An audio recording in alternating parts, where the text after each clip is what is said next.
2024 জুলাইয়ের গণহত্যার বিচারের দাবিতে বাংলাদেশ ইসলামী ছাত্র শিবির চট্টগ্রাম দক্ষিণ জেলা শাখার উদ্যোগে লোহাগাড়া উপজেলার বটতলী স্টেশনে বিক্ষোভ মিছিল জুলাই দ্রোহ অনুষ্ঠিত হয়। 18 জুলাই বিকাল 5টায় লোহাগাড়া বাইকি সড়ক জামে মসজিদ প্রাঙ্গণেতে এই বিক্ষোভ মিছিল শুরু হয়।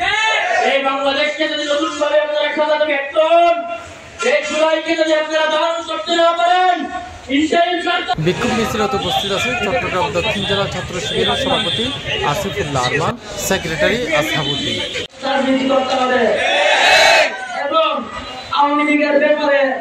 যে সন্ত্রাসী সংগঠন আওয়ামী লীগ নামে কিন্তু বাংলাদেশের কোন রাজনৈতিক দল ছিল না, যেটি ছিল একটি সন্ত্রাসী সংগঠন।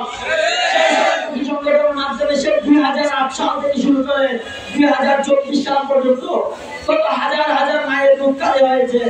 আমরা সেই আওয়ামী লীগকে এই বাংলার মাটিতে আর দেখতে চাই না এবং আওয়ামী লীগের নিষিদ্ধের ব্যাপারে সবাইকে ঐক্যবদ্ধ হতে হবে এবং আওয়ামী লীগের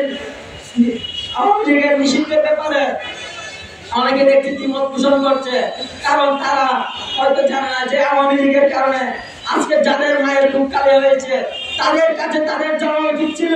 এ সময় আরো উপস্থিত আছেন লোহাগাড়া উপজেলা ছাত্র শিবিরের সভাপতি বেলাল উদ্দিন ফারুকি, সেক্রেটারি একরামুল হাসান জিহান সহ জেলা উপজেলা নেতৃবৃন্দ। বিচারের জন্য এখনো কোনো পদক্ষেপ গ্রহণ করেনি।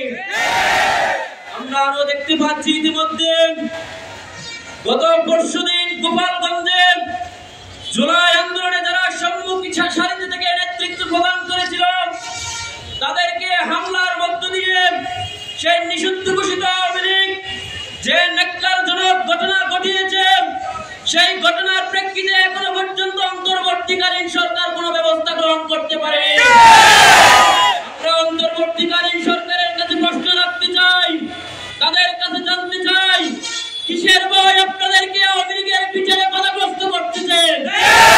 কিসের ভয়ে আপনারা এই নিষিদ্ধ ঘোষিত জঙ্গি সংগঠনের বিরুদ্ধে কোনো ব্যবস্থা এখনো পর্যন্ত নিতে পারতেছেন না?